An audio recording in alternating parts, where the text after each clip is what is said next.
Uma máquina de lavar roupa é uma inteligência artificial, sim ou não?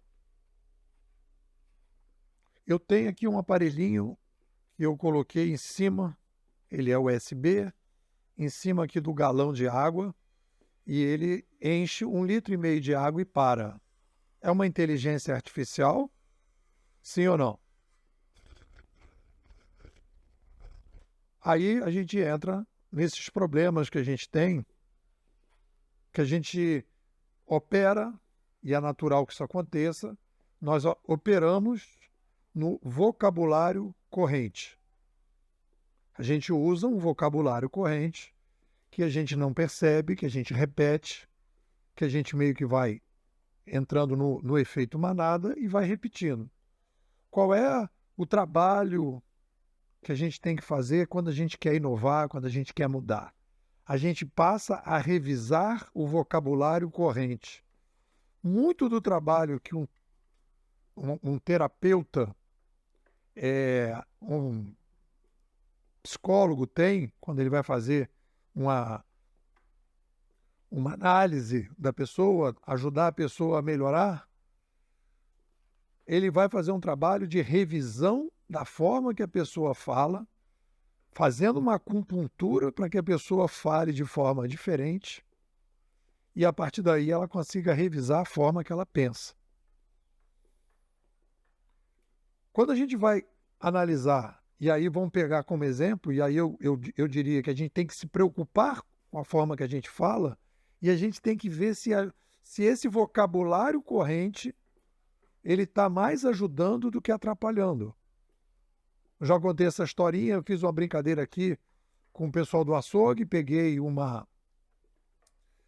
a foto deles, tirei a foto, disse que era para minha tia, depois botei a voz, né, outra voz, escrevi um texto e eles estavam falando, todos eles passaram a ser botafoguenses numa brincadeira que eu fiz. Eu me arrependi, eu sou Vasco, mas me arrependi, agora eu sou Botafogo. Eles adoraram, foi uma brincadeira, diversão total.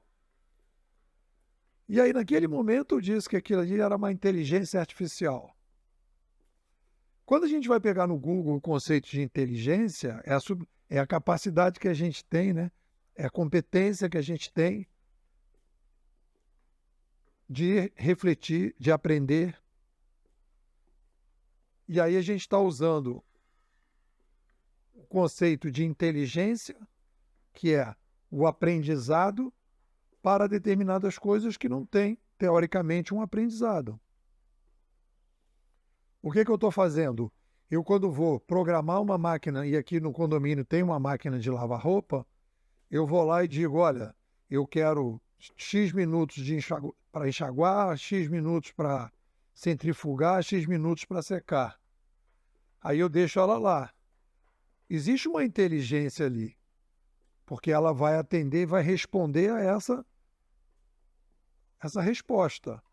Aí a gente entra numa brincadeira que é o seguinte: a máquina de lavar roupa tem um QI baixo. Ela é uma inteligência artificial que não aprende. Ela tem um QI baixo.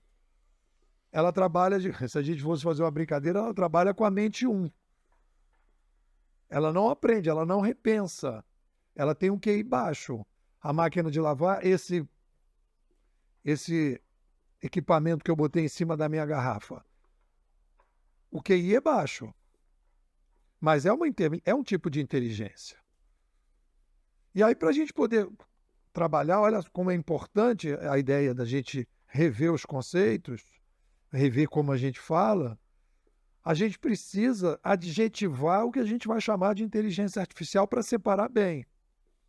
Eu poderia dizer que, do ponto de vista de vídeo e áudio, a brincadeira que eu fiz com o açougue é uma operação de vídeos e áudios com QI mais alto do que o tradicional. A gente aumentou o QI, a capacidade da máquina de fazer determinadas brincadeiras, usando uma inteligência artificial com QI mais alto.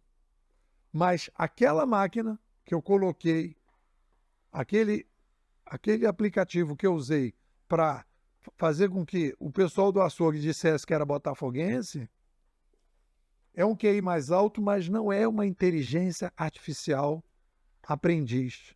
É uma inteligência artificial não aprendiz. Ela não aprende sozinha. E quando muitas das vezes a gente está falando de inteligência artificial, está embaralhado se a máquina aprende sozinha ou se ela tem um QI mais alto.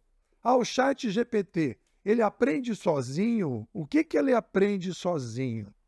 Se ele aprende sozinho algumas coisas, já não é mais uma inteligência artificial não aprendiz.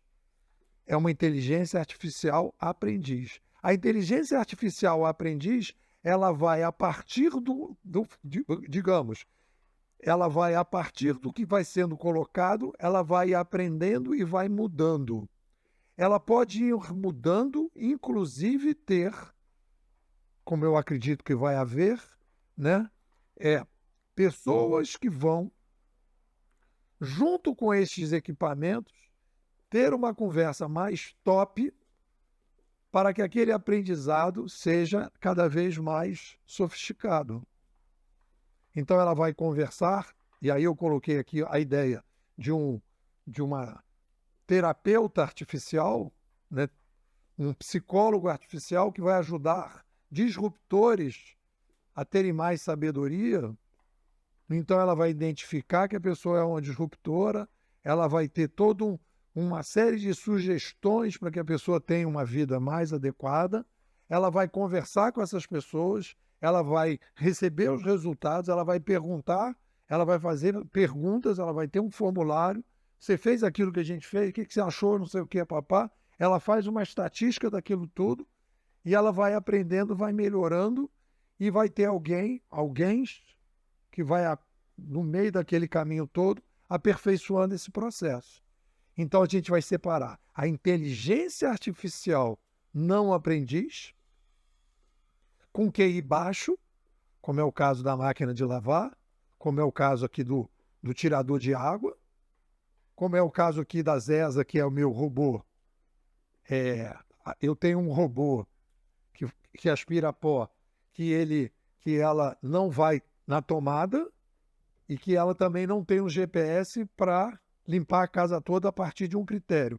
Ela tem um QI mais baixo do que a outra que já faz isso. Mas ela não é uma inteligência artificial aprendiz. Ela é uma inteligência artificial não aprendiz. E aí a gente separa e a gente não faz confusão. O que vocês dizem? Oi, pessoal, tudo bem? Meu nome é Carla, moro no Rio de Janeiro. Dá para perceber pelo meu sotaque, talvez. Bom, vamos lá. Eu acho importante já dizer na largada aqui que quem estiver ouvindo e consumindo os conteúdos da Bimodais e estiver esperando uma fórmula pronta, algo que vai resolver uma situação pontual imediatamente dentro da sua empresa, você está no lugar errado, tá? Aqui a provocação é pura o tempo todo e faz pensar além do que a gente vê normalmente.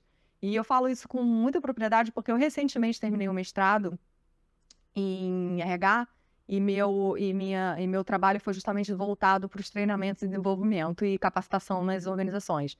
E eu percebi, né, com a minha pesquisa, com tudo que eu vi, cada vez mais a gente tem sempre o mais do mesmo, né?